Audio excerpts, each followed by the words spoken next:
À travers cette vidéo aujourd'hui, vraiment, je souhaite vous encourager. Je m'explique, je vais vous raconter une petite histoire qui m'est arrivée.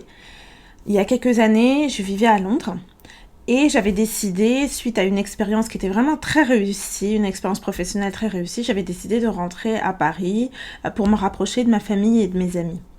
Et dans ce cadre, en fait, j'ai commencé à rechercher un emploi. Donc, je postulais.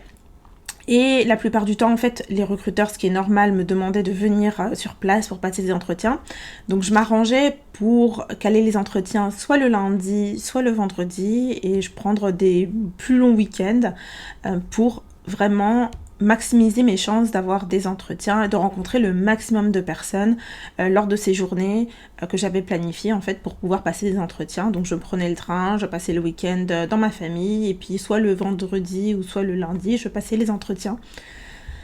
Et j'ai décroché, donc vraiment j'étais très très fière, j'ai décroché un super entretien, enfin ce que j'appelle un super entretien dans une entreprise que je convoitais.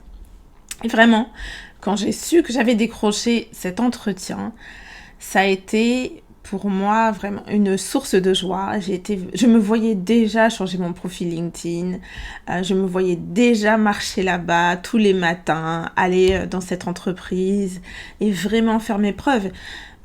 Mon expérience à Londres était réussie et j'étais dans cet état d'esprit de réussite, de venir conquérir aussi le marché du travail à Paris et de montrer de quoi j'étais capable, de mettre à disposition mes compétences. Et vraiment, j'étais très fière de mon expérience que j'avais eue et des accomplissements que j'avais eus à Londres jusqu'à présent. Et de pouvoir les mettre en œuvre dans une nouvelle opportunité professionnelle. Donc je décroche un entretien grâce à un cabinet de recrutement dans cette grande entreprise et j'arrive le jour de l'entretien. La personne, donc c'est un entretien juste avec une seule personne, donc c'était le manager de l'équipe qui recrutait, en fait, qui avait une place disponible dans l'équipe. Donc nous étions que deux. Il me reçoit un petit peu en retard, mais j'étais vraiment motivée, pleine de joie d'avoir été choisie en fait pour passer un entretien dans cette entreprise. On s'installe dans une salle d'entretien, donc nous sommes tous les deux et je vois en fait qu'il avait préparé mon CV avec énormément d'annotations, énormément de questions, de choses surlignées sur mon CV. Donc là je me dis waouh, c'est sérieux, il a vraiment ce recruteur en fait a vraiment travaillé mon CV, vraiment il a été au bout des choses et il veut en savoir plus sur moi, me connaître pour éventuellement me prendre. Je commence par me présenter, il m'arrête tout de suite et il me dit « Vous avez marqué sur votre CV que vous avez construit une équation de stock. Qu'est-ce qu'une équation de stock ?» Je me suis demandé en relisant votre CV, qu'est-ce que c'est que ça ? Et là, je me déstabilise pas. Encore une fois, je suis fière de mes accomplissements, fière de montrer tout ce que j'ai fait. Donc je lui explique et il me coupe en fait, il me dit en gros, c'est juste un état qui va réconcilier le stock en fait à un instant T. Et là, je continue en fait, je continue de lui expliquer finalement ce que moi j'apporte, ce que moi j'appelle une équation de stock et pourquoi j'appelle ça une équation de stock.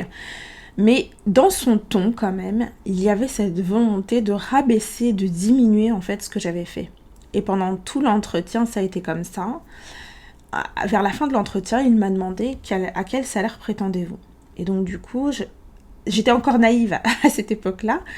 J'avais une idée de salaire en tête, mais je rajoute, et ça encore une fois, dans l'optique de décrocher le poste, je lui dis...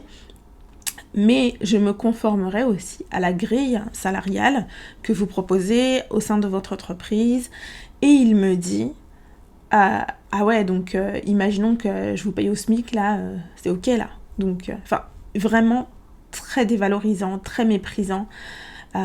Et vraiment une attitude tout le long condescendante qui a été lorsque je déroulais ma vie professionnelle, lorsque je me présentais, que je présentais mes accomplissements professionnels, cette volonté, j'avais l'impression, après coup, parce que sur le moment, j'ai été tellement excitée de vouloir entrer dans cette entreprise que je rebondissais sur chacune de ces questions, mais lui, sa volonté, vraiment, c'était de me défier et parfois même d'être condescendant sur mes accomplissements. Il m'avait même fait une petite remarque sur le fait que j'avais un profil junior, j'avais pas beaucoup d'expérience, mais en lisant mon CV, on avait l'impression que j'avais tout fait. Et vraiment, c'était un des entretiens qui m'a vraiment le plus marqué. En sortant de l'entretien, j'étais vraiment mitigée, mais je restais confiante. Quelques jours plus tard, j'ai eu la réponse du cabinet de recrutement que le recruteur ne m'avait pas pris, donc j'ai demandé à avoir un retour de rétroaction en fait sur ce qui s'était passé, pourquoi c'était non, s'il y avait des choses pour lesquelles sur lesquelles je pourrais m'améliorer. Et il m'a dit, en fait, après avoir parlé avec le recruteur de l'entreprise en question, que j'avais confondu un budget et ce qu'on appelle en fait un forecast en finance. Et là, ça a été le coup de grâce. Je me suis dit, mais j'ai pas pu être aussi mauvaise en entretien, ce n'est pas possible. Vraiment, et puis si j'avais confondu quelque chose d'aussi aberrant, il ne m'a pas relevé. Enfin, j'ai trouvé que ça avait été vraiment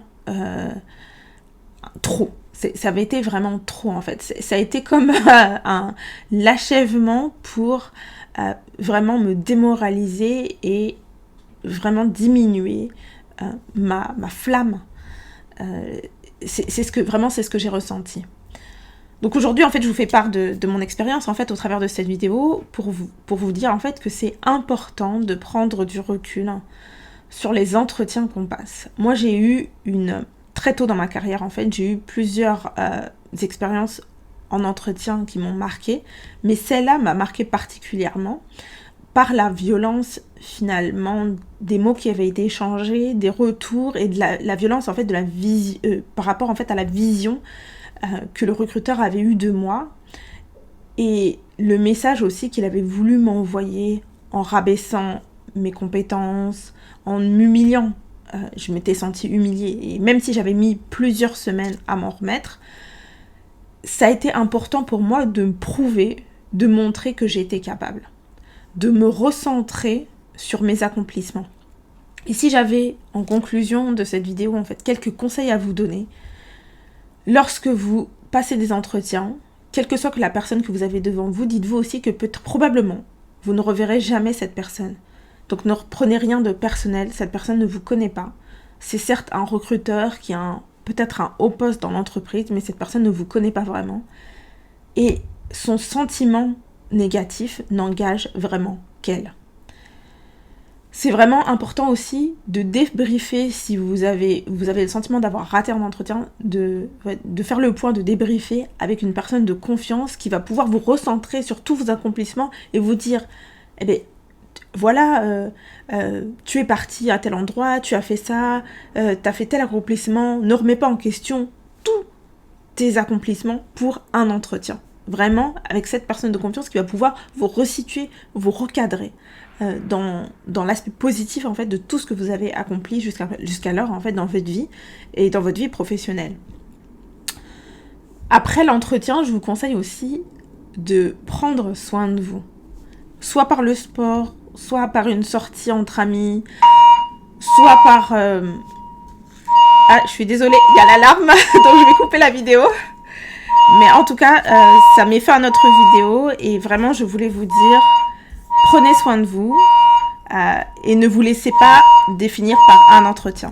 Merci.